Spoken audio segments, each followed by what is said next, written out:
Hello everyone. আজকের topic হচ্ছে কী করে আমরা ল্যাবে ক্রিয়েটিনিন টেস্ট মেজার করে থাকি। তো সেটা দেখার আগে আমরা জেনে নিই ক্রিয়েটিনিন আমরা কোন মেথডে করে থাকি। তো সেটি হচ্ছে জেফিস কাইনেটিক মেথড। তো এই মেথডের প্রিন্সিপাল এখানে কি হয়, ক্রিয়েটিনিন পিক্রিক অ্যাসিডের সাথে রিয়াকশন করে এবং পিএইচ থাকে অ্যালকালাইন পিএইচ, এবং রিয়াকশন হওয়ার পর সেটা কী করে একটা ইয়েলো অরেঞ্জ কালার কমপ্লেক্স তৈরি করে।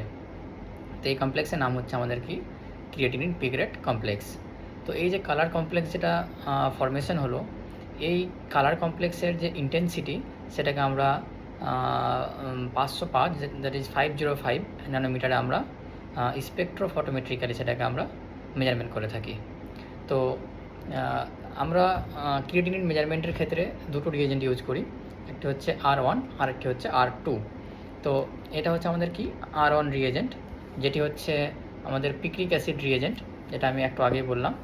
আর এটা হচ্ছে আমাদের ক্রিয়েটিনিন R2 রিয়েজেন্ট, এটি হচ্ছে আমাদের সোডিয়াম হাইড্রক্সাইড, অর্থাৎ যেটা আমরা বললাম অ্যালকালাইন পিএইচ মেনটেন করতে হয়, সেক্ষেত্রে এখানে সোডিয়াম হাইড্রক্সাইড বাফার এখানে ইউজ করা হয় এখানে for maintaining the pH alkaline. এবং এর সাথে কি করা হয়, আমরা ক্রিয়েটিনিন স্ট্যান্ডার্ডকেও আমরা রান করি বিফোর স্যাম্পল। এবার আমরা দেখব কিভাবে আমরা ক্রিয়েটিনিন টেস্ট আমরা প্র্যাকটিক্যালি করে থাকি। তো যেটা একটু আগেই বললাম যে R1 আর R2 রিয়েজেন্ট যেটা আমরা ইউজ করে থাকি ক্রিয়েটিনিন টেস্টের ক্ষেত্রে, তো সেক্ষেত্রে R1 রিয়েজেন্ট নিতে হয় 250 মাইক্রোলিটার এবং R2 নিতে হয় 250 মাইক্রোলিটার। তো দুটো মিলিয়ে টোটাল 500 মাইক্রোলিটার আমাদের রিয়েজেন্ট হবে, এবং sample that is the serum আমরা নেব 50 মাইক্রোলিটার। তো আমরা সেট করে নিয়েছি আগে 250 মাইক্রোলিটার পিপেট।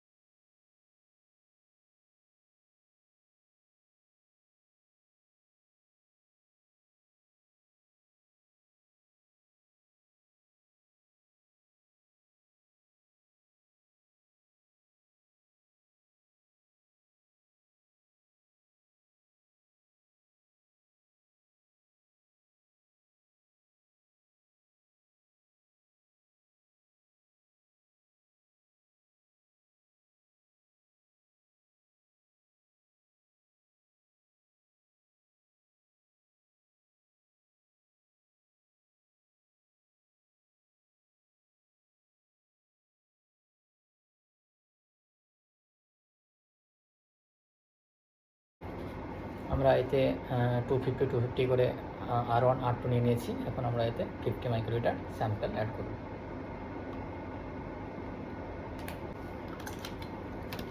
অ্যাড করার পর সেটা আমরা ভালোভাবে মিক্স করে নেব। এটি হচ্ছে spectro photometer semi auto analyser. এখানে আমরা ক্রিয়েটিনিন টেস্ট আমরা সিলেক্ট করে নিয়েছি, যেটা আমরা ফিল্টার ইউজ করি এখানে 505 ন্যানোমিটার। এবং এখন আমরা জাস্ট কী করবো, আমরা এখানে যেটা হচ্ছে অ্যাসপিরেট স্যাম্পেল, আমরা এখানে স্যাম্পেলকে অ্যাসপিরেট করব। এখন আমাদের সব কিছু কমপ্লিট, এখন আমরা স্যাম্পেলকে অ্যাসপিরেট করব।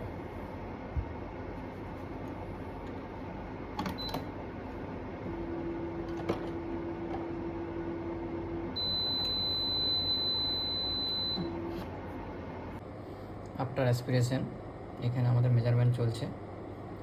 নিচে যেটা শো হচ্ছে এটা হচ্ছে আমাদের রিডিং টাইম, এবং উপরে যেটা শো হবে সেটা হচ্ছে আমাদের অ্যাবজর্বেন্স। তো পেশেন্টের যেটা ক্রিয়েটিনিন ভ্যালু এসছে সেটা হচ্ছে 0.59 মিলিগ্রাম পার ডেসিলিটার।